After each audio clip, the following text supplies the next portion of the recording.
Isa na namang estudyante ang nasawi dahil sa umano'y hazing. Sa Davao City, binawian ng buhay ang isang criminology student matapos umanong sumailalim sa initiation rites ng isang fraternity. Sa panayam ng GMA Regional TV 1 Mindanao sa Davao City Police, may mga pasa sa likod ng hita ang 19 anyos na si August Cesar Saplot.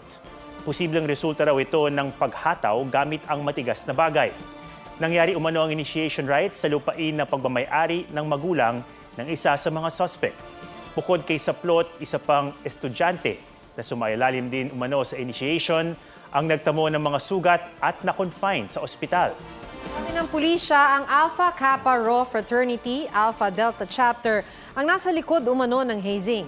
Inaresto ang presidente at 7 miyembro ng grupo. Hindi sila nagbigay ng pahayag. Nakatakas naman ang 6 na ibang miyembro ng fraternity na umano'y nagdala ng paddle na ginamit sa initiation. Mahaharap sila sa reklamong paglabag sa anti-hazing law. Nakatakda namang isailalim sa autopsy ang labi ng biktima. Sa pahayag ng University of Mindanao, kinokondena nila ang insidente. Mula raw nang ipatupad ang anti-hazing law, banned na daw sa universidad ang lahat ng fraternity. Hindi rin daw isang recognized organization ang naturang grupo. Nagpaabot na ang universidad ng kanilang pakikiramay sa mga kaanak ng biktima at nangakong magbibigay sila ng tulong.